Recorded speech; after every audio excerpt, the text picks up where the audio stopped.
विद्यार्थी मित्रों, आज हम कक्षा 7 विषय हिंदी पाठ 2 हम भी बने महान भाग 2 के बारे में पढ़ेंगे। लेकिन उससे पहले हमने भाग 1 में क्या पढ़ा उसकी मैं आपको थोड़ी बहुत जानकारी दूंगी, जिसमें हमने कर्तव्य में नरेंद्र माने स्वामी विवेकानंद के कार्य, उनके सूत्र, उनका जीवन परिचय आदि के बारे में हमने पढ़ा था। उसके बाद दूसरा, नियम सबके लिए एक है, माने नियम जो होता है वह सबके लिए समान होता है, ना कि अलग अलग। एक के लिए अलग नियम और दूसरों के लिए अलग नियम, ऐसा नहीं होता। उसमें हमने गोपाल कृष्ण गोखले के बारे में पढ़ा था। उसके बाद सफलता का रहस्य, उसमें हमने भारत के क्रिकेट टीम के कप्तान रह चुके सचिन तेंदुलकर के बारे में बताया गया है। तो मैं आज आपको उनके बारे में थोड़ी बहुत जानकारी दूंगी। सचिन तेंदुलकर किसी परिचय के मोहताज नहीं, इन्हें पूरी दुनिया में मास्टर और क्रिकेट के भगवान के नाम से जाना जाता है। तेंदुलकर को विश्व के सबसे बेहतरीन बल्लेबाजों में गिना जाता है। आइए जानते हैं इनके बारे में। सचिन तेंदुलकर का जन्म 24 अप्रैल 1973 को मुंबई के दादर इलाके में निर्मल नर्सिंग होम में राजपुर में एक मराठी ब्राह्मण परिवार में हुआ था। इनके पिता का नाम रमेश तेंदुलकर, जो कि एक जाने माने मराठी उपन्यासकार थे, और माता का नाम रजनी। क्रिकेट कैरियर, प्रारंभ में स्कूल के जीवन में ही सचिन अपने बड़े भाई के साथ मुंबई की लोकल टीम में खेला करते थे। तभी उनकी मुलाकात रमाकांत अचेरकर से हुई, जो क्रिकेट के कोच थे। इनके क्रिकेट कैरियर में मोड़ तब आया जब 14 नवंबर 1987 को रणजी ट्रॉफी के लिए उनका चयन बॉम्बे टीम के कर दिया गया। 15 वर्ष की अवस्था में 11 दिसंबर 1988 को बॉम्बे टीम की तरफ से गुजरात के विरुद्ध अपने पहले क्रिकेट मैच से ही और बिना आउट हुए उन्होंने 100 रन बनाए। उन्होंने 17 वर्ष की उम्र में कराची में अपना पहला टेस्ट मैच 15 नवंबर 1989 को खेला। इसके बाद 18 दिसंबर 1989 को जीना स्टेडियम में पाकिस्तान के खिलाफ अपना पहला एक दिवसीय मैच खेला। सम्मान व पुरस्कार, 1994 में अर्जुन पुरस्कार, 1999 में पद्मश्री पुरस्कार, 2001 में महाराष्ट्र भूषण पुरस्कार, 2008 में पद्म विभूषण और 2014 में भारत रत्न पुरस्कारों से सम्मानित किया गया था। अब हम देखो पाठ में उनके बारे में क्या बताया गया है, उसकी हम जानकारी लेंगे। अंडर 14 क्रिकेट टीम के कप्तान के रूप में एक लड़का अपनी टीम के साथ क्रिकेट मैच खेलने के लिए अहमदाबाद में आया था।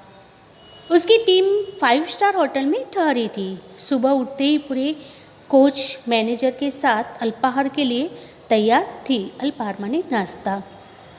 एकमात्र कप्तान नहीं दिखाई दे रहा था। उसे ढूंढने के लिए पूरी टीम लग गई, पर वह नहीं मिला। बाद में किसी ने जाकर उसके कमरे की गैलरी में देखा तो वह एक गेंद के फेंक रहा था, और जो ही गेंद दीवार से टकराकर वापस आती थी तो दूसरे हाथ से बल्ले से गेंद को पकड़ लेता था। साथी खिलाड़ी टीम में शामिल होने पर संतुष्ट थे, लेकिन वह कप्तान होकर भी सारी रात अपने आप अभ्यास करता रहा। उसका अभ्यास एवं क्रिकेट के प्रति लगाव देखकर कोच, मैनेजर और सभी साथी खिलाड़ी दंग रह गए। अब देखो कि क्रिकेट के कप्तान रह चुके सचिन तेंदुलकर अहमदाबाद में एक 5 स्टार होटल में खेलने के लिए 5 स्टार होटल में ठहरे थे। तो सुबह उठते ही कोच, मैनेजर और उसके साथी अल्पाहार माने नाश्ता कर रहे थे, तो उसी दौरान किसी ने कप्तान को नहीं देखा, तो सब लोग उसे ढूंढने लगे। तो उन्होंने देखा कि कप्तान गेंद के साथ खेल रहा था। तो पूरे साथी खिलाड़ी जो थे वह टीम में शामिल होने से संतुष्ट थे, लेकिन यह कप्तान होने के बावजूद भी सारी रात अपने आप अभ्यास करता रहा। तो उसका अभ्यास एवं क्रिकेट के प्रति लगाव देकर कोच, मैनेजर और साथी खिलाड़ी भी दंग रह गए। आगे चलकर इसी लड़के ने क्रिकेट जगत में अद्वितीय सफलता प्राप्त की। कई विश्व रिकॉर्ड उसके कदम चूमने लगे। किसी ने उसकी सफलता का रहस्य पूछा तो बड़ी विनम्रता से उत्तर दिया कि मैं हर मैच 3 बार खेलता हूँ। पहले अभ्यास के रूप में, दूसरी बार सचमुच मैदान में, तथापि मैच के बाद मूल्यांकन व सुधार आवश्यकता के रूप में। तो आगे चलकर इसी लड़के ने क्रिकेट जगत में अद्वितीय सफलता प्राप्त की और कई रिकॉर्ड उसने बनाए। तो किसी ने उसकी सफलता का रहस्य पूछा तो उसने क्या जवाब दिया कि मैं हर मैच 3 बार खेलता हूँ। पहले अभ्यास के रूप में खेलता हूँ, दूसरी बार सचमुच मैदान में और तीसरी बात मूल्यांकन, माने खेलने के बाद मुझ में क्रिकेट में खेलने में क्या सुधार लाना है वह मूल्यांकन करने के बाद भी खेलता हूँ, माने हर एक मैच 3 बार खेलता हूँ। यह लड़का कोई और नहीं, क्रिकेट की दुनिया में सफलता के नित नए कीर्तिमान स्थापित करने वाले हमारा रमेश तेंदुलकर है।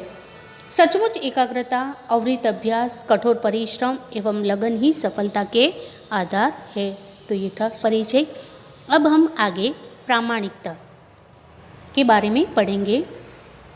एक दिन हजरत अली राज के खजाने की जांच करने गए। काम करते करते अंधेरा हो गया, मोमबत्ती जलाई गई।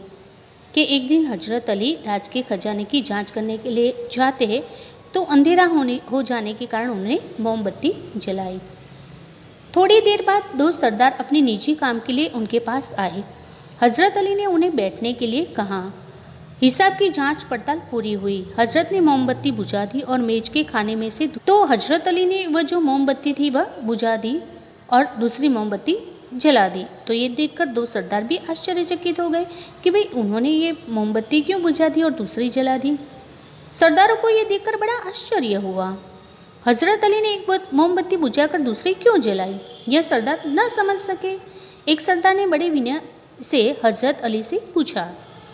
हजरत अली बोले, भाई इसलिए राज की मोमबत्ती जला रखी थी, अब निजी काम शुरू हुआ है इसलिए मैंने अपनी मोमबत्ती जला ली, नहीं तो मैं चोर या हरामखोर कहलाता। हर एक आदमी को चोरी और हरामखोरी से बचकर चलना चाहिए, चाहे वह अमीर हो या फकीर। अब हजरत अली सरदारों को क्या उत्तर देते कि अब तक मैं राजकाज का काम करता था इसलिए राजकाज की मोमबत्ती जला के रखी थी, अब मैं अपना निजी काम कर रहा हूँ इसलिए मैंने अपनी मोमबत्ती जलाई है। देखने में तो ये बात बहुत छोटी सी लगती है पर है बड़ी महत्व की। अब हम आज़ाद हो गए हैं। राजकाज का काम तभी अच्छी तरह से चल सकता है जब लोगों में इस तरह की प्रामाणिकता हो। अब देखो ये बात हमें छोटी लगती है पर बहुत ही बड़ी महत्व की है। हम सब आज़ाद हो गए हैं। राजकाज का काम भी अच्छी तरह से चल सकता है जब लोगों में प्रामाणिकता हो। हमारे पुरखों ने कहा है, माँ वृद्धश कस्य स्विधनम, माने किसी के धन माल की लालसा मत करो। यह मनुष्य के लिए सबसे बड़ी सीख है। तो विद्यार्थी मित्रों, आशा रखती हूँ महान पाठ के बारे में समझ में आया होगा।